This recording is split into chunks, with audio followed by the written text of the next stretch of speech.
UFC 321 is this Saturday in Abu Dhabi, and we got a pair of title fights on deck. So the main event, a heavyweight title bout between Tom Aspinall against former interim champ and number one Ciryl Gane. So Aspinall, the former interim title holder, has now been upgraded to full champ, making his first defense. And it feels like the pressure is all on him because as successful as he has been through 9 walks to the octagon, including 8 stoppage wins and 1 loss due to a knee injury, there are still some key aspects that we don't really know about his game, right? He's never been past the second round in 18 pro fights. And then, of course, with Gane, 1-2 in title fights. So it feels like it could be his last shot at the belt. So let's welcome in our UFC analysts here, Campbell and Shak Mahjouri. Great to see you guys. So this is Aspinall's first time defending the undisputed belt since he was promoted in June. BC, I'll come to you first. What kind of pressure is he under now officially being the guy when before it was Jon Jones, who was hovering over the division for years? Oh, it's big time pressure. And even though we never got the Jon Jones Tom Aspinall fight that the division deserved and the fans did as well, at least there's movement now. At least the division can move forward. And for Aspinall, it's all about backing up all of the reasons why Jon Jones ultimately chose to vacate the title and not fight him. He's 6'5", a 32-year-old from England with quick hands, big time power. But as you laid out to set this up, we have not seen him past the second round in 18 pro fights, let alone those championship rounds in this scheduled 5-rounder. So it's not just the pressure to prove that he is the heavyweight of the future, that he is the guy that forced Jon Jones to give up the belt. But should he lose to a fighter in Gane who is on anything but a hot streak lately, in some weird way it would almost validate all the things Jon Jones said about him, that he's not marketable enough, he's not historically known enough. Look for Aspinall. His story at heavyweight truly begins with this fight moving forward. And we're not the only ones who think that. I think Tom is very excited, in a lot of ways relieved, to start a chapter of his UFC heavyweight journey where he can proclaim to be the very best. I talked to him before this fight, and I knew what I was getting myself into because things were going well. We were making jokes. We were having a good time. And then I said those 2 dreaded words, Jon Jones. And bless Tom Aspinall, he's a total pro, but you could kind of see his demeanor change because there wasn't really a lot of closure in this Jon Jones experience for him. He rescued the card that Jon Jones fell out of 2 years ago by stepping up to fight for the interim title. He's forced to wait a year for Stipe and Jon Jones to finish up their business. And then it turns into this weird game of cat and mouse where Jon Jones basically refuses to acknowledge Tom Aspinall's existence. He doesn't want to talk about Jon Jones anymore. You can't tell the Tom Aspinall story, without Jon Jones, but Saturday is where he can truly start to move past that and carve out the heavyweight legacy that he should have really started a year ago. Shak, you mentioned it. You can't really tell the story of Tom Aspinall without mentioning Jon Jones, right? And that brings us to that overall discussion of the state of the heavyweight division. And we kind of see it here, the timeline of the heavyweight title. And interesting, a mess, whatever you want to call it. So as you guys alluded to, Jon Jones was criticized, right, for ducking Aspinall. Aspinall, of course, the interim champ for 19 months after Jon Jones retired. So, Shak, when you're seeing that timeline there, in your eyes, what is the overall state of the heavyweight division? It's not great, and that's often the case for the heavyweight division. It's not really the promotion's fault. You're just not going to find a lot of guys who are that size, right? And so the beauty of having someone like Jon Jones is he is one of the most recognized stars that the UFC has, but he just can't really be counted on to fight the kind of fights that people want to see. So it's time to move on. It's time to start rebuilding and rehabilitating this division. And in Tom Aspinall, we have a candidate to do so because he has got this ridiculous combination of athleticism, speed, power. He can submit you, he can KO you. And even though we haven't seen him go past the first round, as has been sort of heavily identified here, he's not one of these blown up muscular guys who I foresee getting tired. So I really think we have the chance now to have a dominant champion. And you have a couple contenders in the wings.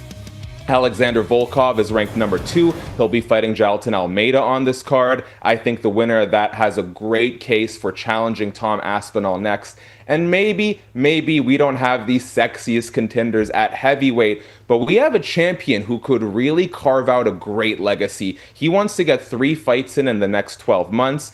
And it's not always about how deeply competitive a division is. Sometimes it's about having a champion who says, set him up and I'm going to take him down. That's how we got Anderson Silva. That's how we got GSP. And I think that's what we might get with Tom Aspinall.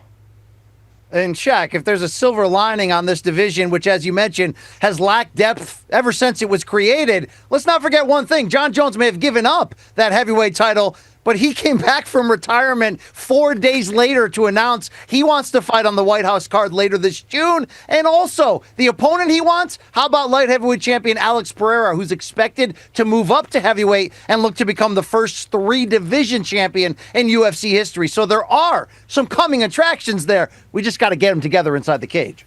Let's go over to Gane, gentlemen, because he's 3-2 in his past 5 fights after his career got off to a great 10-0 start. And it kind of feels like, BC, it's now or never for his championship hopes, right?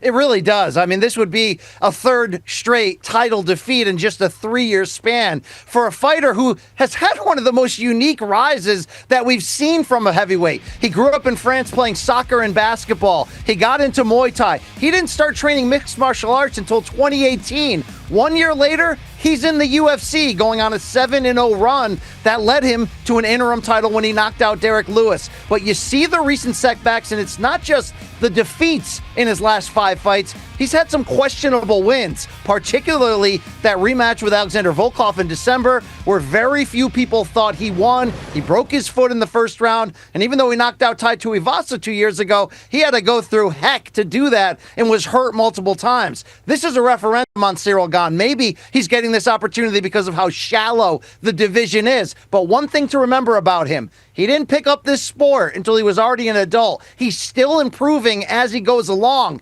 All the pressure's on Aspinall because nobody expects Gane to win this one. He's more of a 4-1 betting underdog in some places. You're looking at a Gane who, if he's been improving behind the scenes, this could be a tough night for Tom Aspinall. And that's really the true crux of what we're looking at in this fight. All right, we talked about all that pressure that feels like it is on Aspinall at this point. So, Shak, which way you going? Do you think it's Aspinall or do you think Gane comes away with the win here? I gotta side with our new undisputed champion, Tom Aspinall. He can knock you out, he can submit you, and one thing that has sort of plagued Ciryl Gane and has been a constant criticism for him is the takedown defense. Francis Ngannou, who's not known as a wrestler, took him down repeatedly, despite us learning afterwards that he had a completely torn MCL, partially torn ACL heading into that fight. We think he fixes that. Jon Jones takes him down in a couple minutes and submits him. We think he's fixed it. Alexander Volkov lands 75% of his takedowns in the last fight. It just seems like there's a degree of evolution in his game that Ciryl Gane is slow to pick up on. Tom Aspinall is no laughing matter. Give me Tom via submission. Yeah, I also like Tom via stoppage. I talked to Ciryl Gane this week. There was one thing I didn't like that he said. He said, everybody thinks I need to take Aspinall into the later rounds. But he said, I can do both. I can go to war with him around 1 if I need to. And if Gane does that with Aspinall, who has that speed and power combination, I'm looking at a stoppage win via strikes for Aspinall. All right, in the co-main event, that is Virna Jandiroba against Mackenzie Dern. It's the Women's Strawweight Championship. So Zhang Weili vacated the title to challenge the Women's Flyweight Champ. So, Shak, do you think this fight is gonna usher a new era for the Women's Strawweight, or is the winner just kind of being a placeholder until Weili comes back? That's really all dependent on how Zhang Weili versus Valentina Shevchenko at UFC 322 goes. I understand that some people maybe view Dern versus Jandiroba as a little bit of a consolation prize, but it's a really important fight to check out either way, because on one hand, should Zhang Weili, let's say, lose to Valentina and make her way back down to strawweight, then you have the uncrowned queen coming back for her throne. Another sort of important wrinkle to this is Mackenzie Dern told us that she's kind of relieved that Zhang Weili moved up to flyweight because it kind of gives the rest of the division, including Mackenzie, more time to prepare for the absolute juggernaut that Zhang Weili is. Jandiroba said she was ready to fight Zhang Weili today, but what we get is a continued chance of evolution worst case, so that there's a real competent contender / defending champion for Weili to face again. Or should Zhang Weili continue at women's flyweight? Well, now, the door is wide open. We have the opportunity for a lot of new matchups. Maybe the championship bounces around. The division was getting a little stagnant because no one is really holding a candle to Zhang Weili. So either we get to see the champ come back, or maybe it's the sign of something fresh for the division. All right, so BC, want to come to you here. What is your main card fight that you want to watch, your favorite one? Yeah, Shaq mentioned it earlier. That heavyweight matchup on the main card of Alexander Volkov against Jailton Almeida not only could produce the next heavyweight title challenger unless Alex Pereira or John Jones comes in to intercept later this year, but more importantly, most people thought Alexander Volkov defeated Ciryl Gane in December in their rematch. Even UFC CEO Dana White, who told him he'll take care of him, he'll give him a big opportunity. This is his opportunity. The only problem, Volkov comes in as a betting underdog against the Brazilian Almeida, who is a submission specialist on the ground, which is the one weakness in Volkov's game. For Volkov to finally climb up to that title level after coming oh so close many times, he's going to have to defeat somebody with the perfect style contrast against him. BC, Shaq, we certainly appreciate it, breaking down all the main storylines from UFC 321. This Saturday, it is all going down. You see the main card here, 2 Eastern from Abu Dhabi, and we have a pair of title fights on deck to look forward to.